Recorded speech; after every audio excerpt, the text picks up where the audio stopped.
Boa noite. Hoje é um dia muito especial para os espíritas.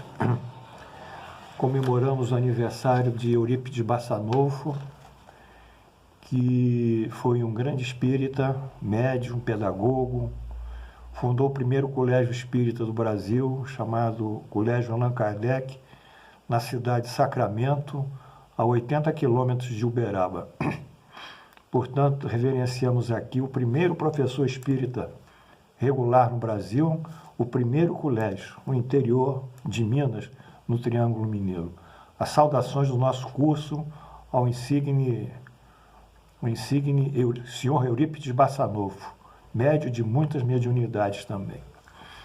Bem, além disso, antes de começarmos, nós queremos saudar nossa prima Glorinha, que está evoluindo muito bem, está precisando receber menos oxigênio, já está perfundindo melhor o oxigênio nos alvéolos, está em franca evolução, recuperação.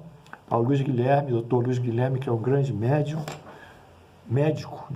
mas também deve ser médico pela intuição que ele tem no tratamento e como acerta. E aqueles que quiserem entrar em contato também comigo, tem aqui o meu curso, o e-mail do meu curso, A de Anita, que é minha mãe, D de dado, N de Maria, ponto, doutrina espírita, tudo junto, @gmail.com. Também eu saúdo hoje o senhor João Batista de Freitas, que trabalhou comigo 30 anos e hoje é aniversário também da sua desencarnação. Que Deus apoie o senhor João, aonde estiver. Eu deixo aqui meu sentimento de saudade, de amor e de gratidão por tudo que ele fez por mim e pela minha família. Bem, hoje é a aula 20 e é o bloco 7, que eu ainda resolvi fazer um encerramento sobre, efetivamente, e uma síntese sobre a religião espírita. É um problema no meio espírita, o conflito entre religião e filosofia.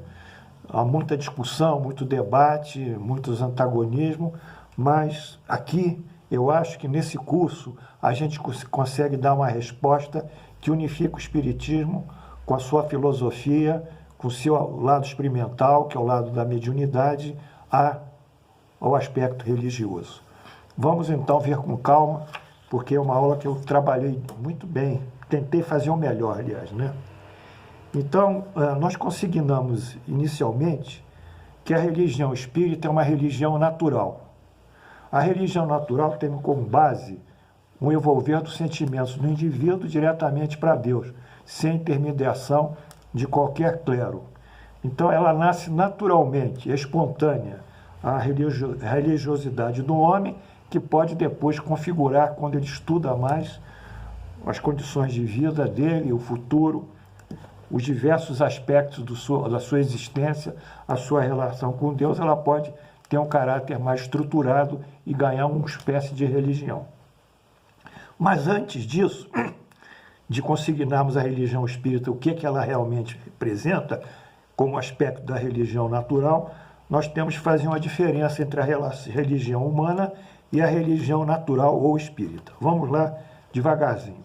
Religião humana, lideranças religiosas, espiritismo, não tem. Corpo clerical, o espiritismo, não tem clero nem liderança religiosa.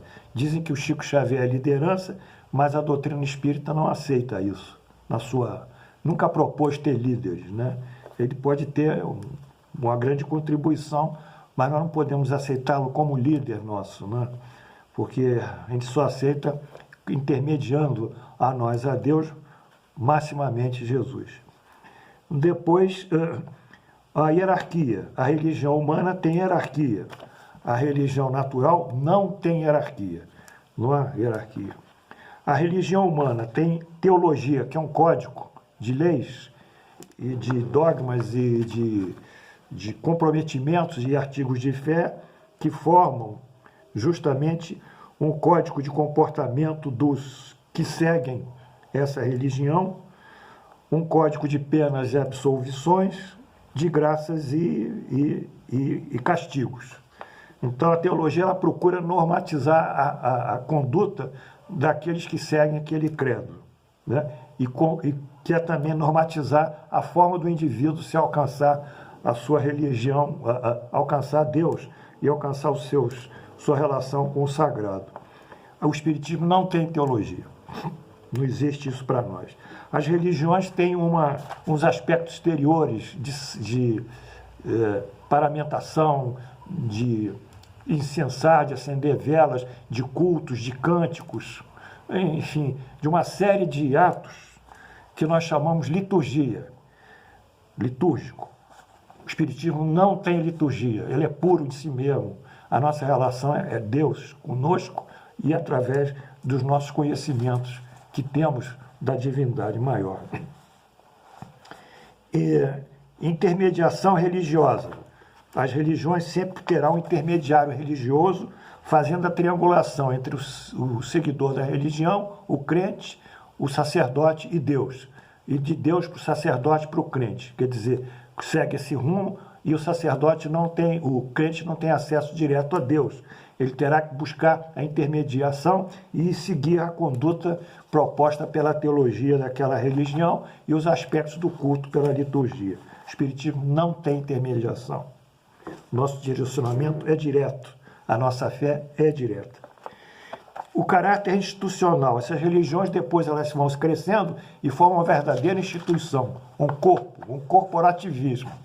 Quer dizer, há dois corporativismos seculares que a gente conhece, duas instituições seculares. O Exército, que é uma instituição secular, né, que tem uma corporação forte, e as religiões constituídas, que também têm corporações fortes. Então, esse caráter institucional, o Espiritismo não tem. Não tem.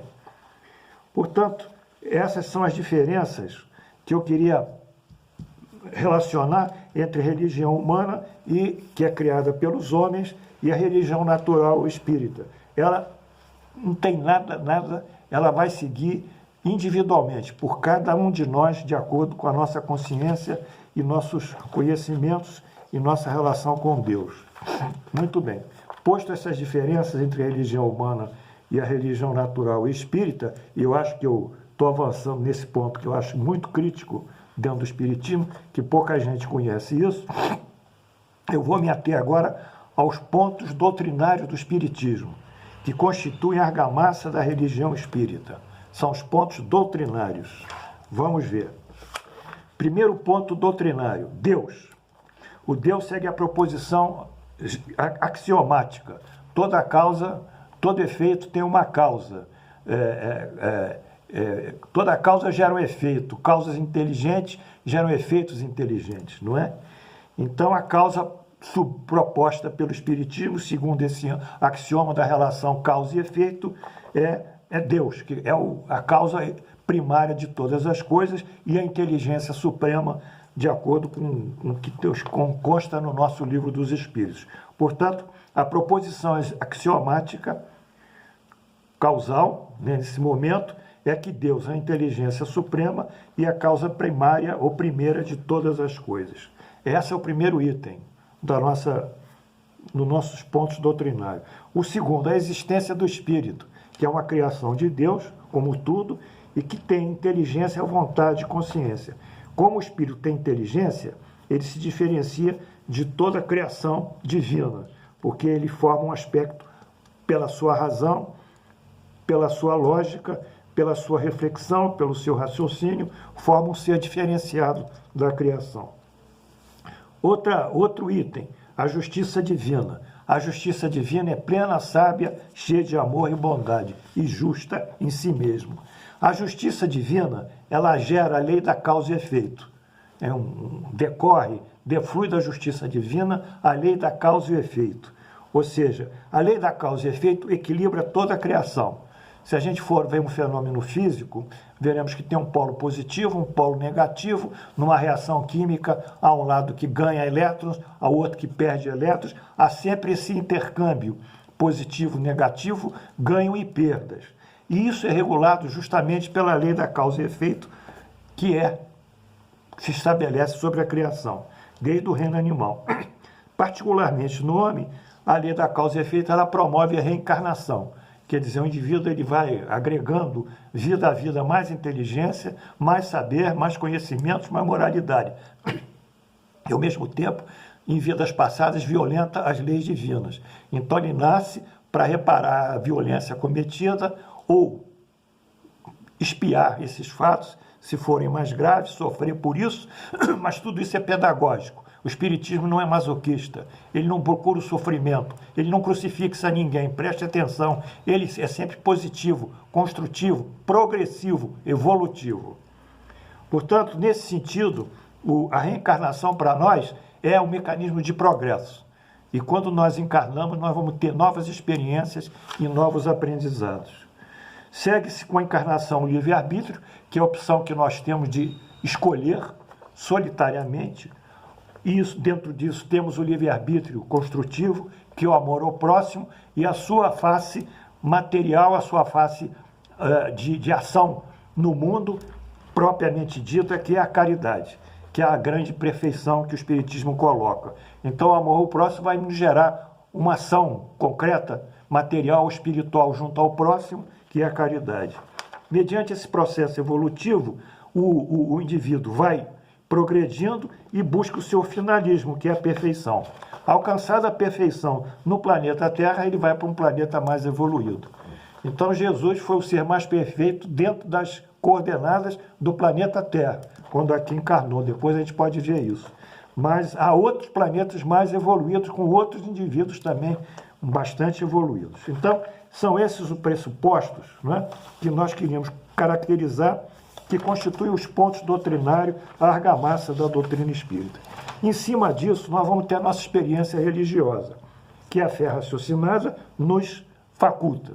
Por quê? Porque quando nós temos a fé raciocinada, que é outra proposta axiomática, que nós vimos ontem, nós não temos fé em termos de confiança. Nós não conhecemos Deus. Nós sabemos da existência de Deus, como sabemos também de um efeito físico qualquer, de um fenômeno físico qualquer. Temos a fé raciocinada, que nos dá, então, condições de focar o pensamento e ter a certeza, saber da existência de Deus. Com isso, nós fazemos uma introspecção, saímos do mundo, alteramos a nossa consciência, abstraímos dos problemas e começamos a entrar dentro de nós, vibramos num sentimento mais puro, aumentamos a nossa carga afetiva, rezamos, enchemos-nos de amor e oramos para Deus. E fazemos, então, a conexão direta com Deus, nosso Pai.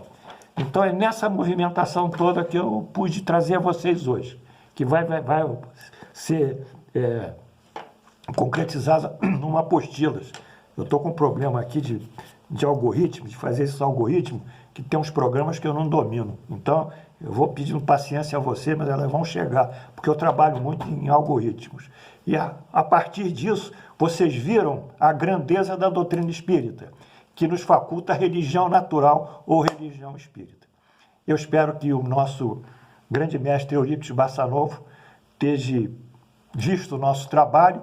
Mando um abraço pessoal, especial para a turma da Casa de Filipe, para os nossos idosos, e um abraço especial para a minha aluna mais antiga. Não se esqueça, é a Maria Martins.